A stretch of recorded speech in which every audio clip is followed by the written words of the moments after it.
Today we're going to talk about a couple of museum websites. First up is the Elmhurst Art Museum.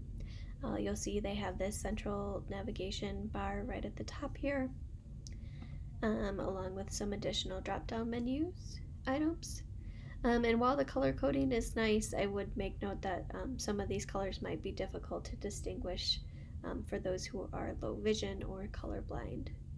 However, if you are planning your visit to the museum, they do have plenty of information to pre-plan your trip. They've got the expected hours and admission rates. They do engage in a free day once a month, and students with an ID are always admitted for free, as well as directions with an embedded map and some tips depending on which area you're coming from. You can also pre-plan what you want to see when you're there.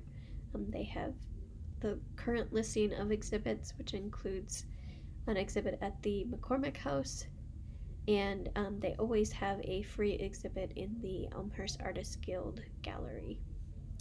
There's usually some sort of display on the museum grounds as well. You can also take a look at past exhibits, or if you want to plan for a future visit, you can take a look at some of these upcoming exhibitions. One thing that's unique about the Elmhurst Art Museum is the addition of the McCormick House, which was a single-family home designed and built by the architect Mies van der Rohe. Unfortunately, when I visited, this was actually the museum that I visited for my museum journey, the McCormick Place was closed for a installation of a new exhibit. But I was glad to have this additional information on the website to get into a little bit more of the history. I didn't realize that this was one of only two residences built by the architect that is open to the public in the United States. So that's really pretty rare. Speaking of the architect, the museum does have an upcoming exhibit about Bauhaus, which was a architecture school that that Mies van der Rohe was affiliated with. So you'll see they have some links here of news items that give mention to the museum.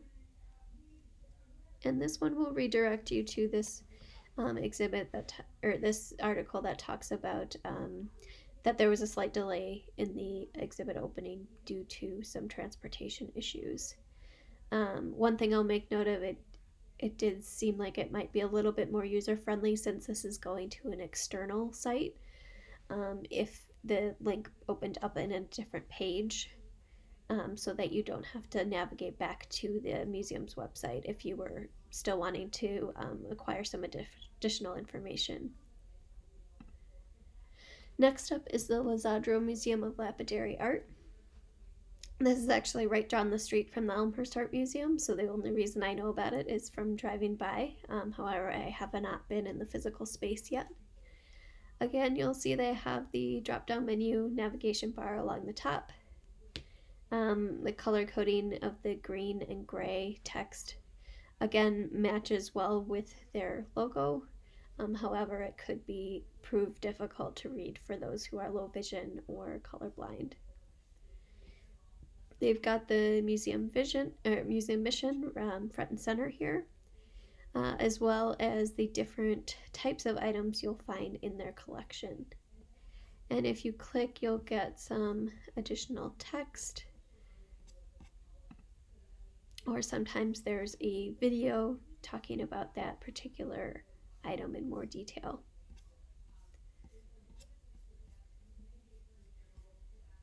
If we go back to the home page, they also have some quick links at the bottom here for additional engagement with the website. There's a TV spot or a quiz you can take. And then at the footer of every page is their museum hours and admission, as you would expect, as well as contact info and additional social channels to engage with the museum app. I will note that I clicked through all of these and the Google Plus link must have been incorrectly linked, or is no longer active. And the YouTube link does not have any content, which I found surprising because there were lots of videos that I stumbled across on the site that could be populated in this space.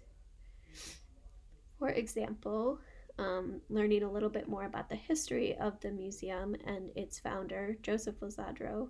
The museum's collection is basically an extension of his hobbyist collection.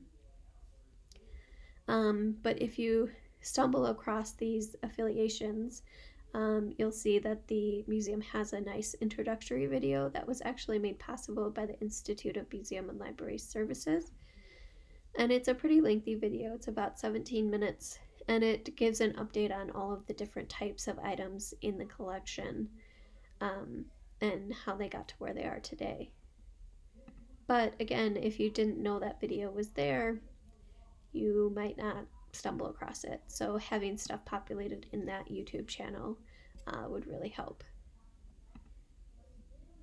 So overall, I think both sites are really useful as far as finding information to plan your visit ahead of time. But there are a few little tweaks that they could make to make the site a little bit more user-friendly and kind of encourage that interaction for post-visit to the physical space as well.